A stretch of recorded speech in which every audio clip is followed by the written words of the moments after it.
সকাল হতেই যখন তাপমাত্রার পারদ চড়তে শুরু করেছে, যখন সকাল 9টা বাজতেই আর কেউ বাড়ির বাইরে যেতে চাইছে না, সেই সময় এই গ্রীষ্মের চরম দাবদাহকে উপেক্ষা করে প্রতিকূলতাকে হার মানিয়ে নির্বাচনী প্রচারে ঝড় তুলেছেন পুরুলিয়ার বিজেপি প্রার্থী।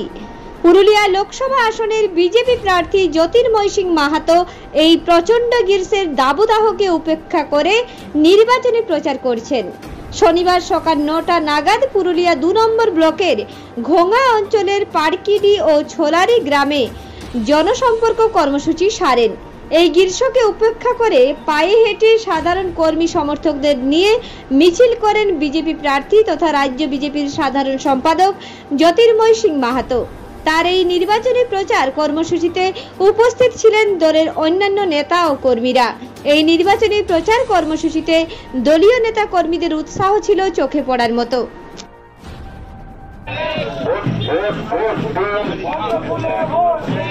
আপনি আপনার মূল্যবান ভোটটা দেবেন কোনখানে? আপনি আপনার মূল্যবান ভোটটা দেবেন কোনখানে? আজকে মোটামুটি 43-44 ডিগ্রি সম্ভবত গরম আছে। এই গরমে ভারতীয় জনতা পার্টির কার্যকর্তারা মোদীজিকে প্রধানমন্ত্রী করার জন্য গ্রামে গ্রামে ঘুরছেন। তাদের সঙ্গে আমিও আজকে ছিলাম। পুরুলিয়া 1-এর বিভিন্ন গ্রামে আমরা ঘুরেছি আজকে প্রচার। এখন সন্ধ্যের সময় আবার বাঘমুন্ডি বিধানসভার বাঘমুন্ডিতে আছে, পুরুলিয়া 2-তে ছিল আজকে। এখনই কয়েকটা গ্রাম ঘুরে এসেছি। সবাই খুব উৎসাহিত আছে, গ্রামের লোকও খুব উৎসাহিত আছে মোদীজিকে প্রধানমন্ত্রী হিসেবে পুনরায় দেখার জন্য। এবং 400 আসন নিয়ে বিভিন্ন গ্রামে যাওয়ার পরে মায়েরা বোনেরা বেরিয়ে এসছে, বলছেন এইবারে আমরা 400 পার করবো ভারতবর্ষে।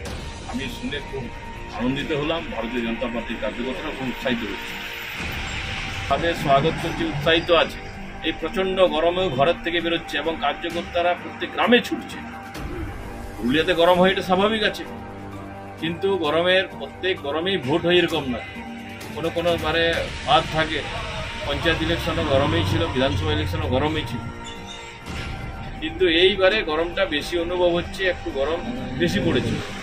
তবু সাবধানে থাকতে হচ্ছে, জল বেশি করে খেতে হচ্ছে এবং তার সঙ্গে সঙ্গে দেখতে পাচ্ছি মানুষের যে উৎসাহ, তাতে গরমটা বিজেপির কার্যকর্তাদের কম অনুভব হচ্ছে।